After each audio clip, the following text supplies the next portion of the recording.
Son's response: I accidentally ruined my son's life. This is an extremely touchy experience regarding my father who believed his stepdaughter over me, his own bio son. My dad in his Reddit post named me T, but I want to explain my side of the story that my dad didn't include before he deleted his account due to the backlash. I didn't want to talk about this with anyone after being extremely depressed over losing my first girlfriend, friends, and my spot in the Ivy League college over because of my stepsister's false intimate assault allegations. I lost everything because of her. My dad and stepmom didn't even give me the benefit of a doubt. I expected my dad to back me up because I was telling the truth and looked at him directly to prove my innocence, but he didn't believe me and got me arrested and I couldn't make bail. I was so angry at my father for not believing. I don't care about the apologies he and my stepmom said to me because it won't undo all the damage they have done to me. I couldn't move forward with this. I had to get antidepressants because I couldn't take it anymore. The only one who was there for me was my childhood friend Ruka who, unlike all the others, decided to give me another chance. She has been there for me throughout all these years after no one believed me. Ruka is from a Japanese family. Me and her got married 5 years ago, and her family is very sweet. Ruka and I hung out a lot after she supported me throughout all this mess my stepsister caused. I know my stepsister got slapped in the face after she told the truth about what happened. She was sent to another state to be with her father and I don't care what happens to her after. I know my dad threatened her boyfriend to the point that he broke up with my stepsister afterwards. I'm glad he did. Who could be with someone who caused a lot of damage to her stepbrother who protected her throughout his life? Ruka told me one day that she was moving back to Japan and I was sad that she was gonna leave and I was gonna be alone again, but she told me to come with her. I had accepted her offer without any hesitation because I couldn't look at my father again after he didn't believe me. Every time my dad and stepmom apologized for not believing me, it just made me angrier. I had packed a suitcase and was heading out the door, but my dad told me where I was going and I told him that it's none of his business. Then I left. I stupidly forgot my phone back at home when Ruka texted me if I was ready. When I showed up at Ruka's home, she and her whole family were waiting for me, but before I could get in the vehicle with them, my dad showed up in his car.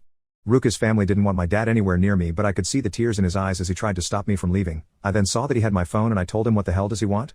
My dad tried to speak but couldn't. I took my phone back from him. He started apologizing profusely of how much of a failure of a father he was for not believing me when my stepsister accused me of intimate assault when in reality she was having intimacy with her boyfriend.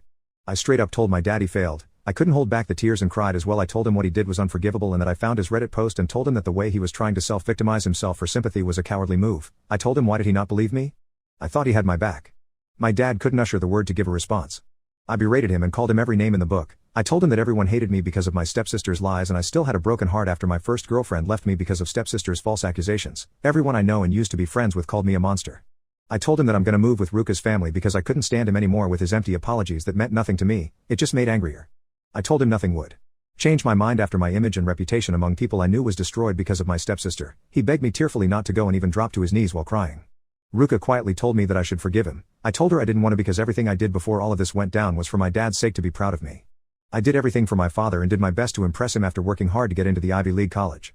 I told my dad I didn't see him as my father anymore and that he should find someone else because my father died when he didn't believe me when I was telling him the truth the entire time. I got in the vehicle with Ruka's family and left as I turned around one last time to see my dad on the ground in a curled up position crying his eyes out as some neighbors checked up on him. I was scared when I arrived in Japan. I didn't know any of Japan's culture, but I'm slowly learning. Ruka and I started dating after 2 months of moving to Japan and I've met some friendly people while I'm here.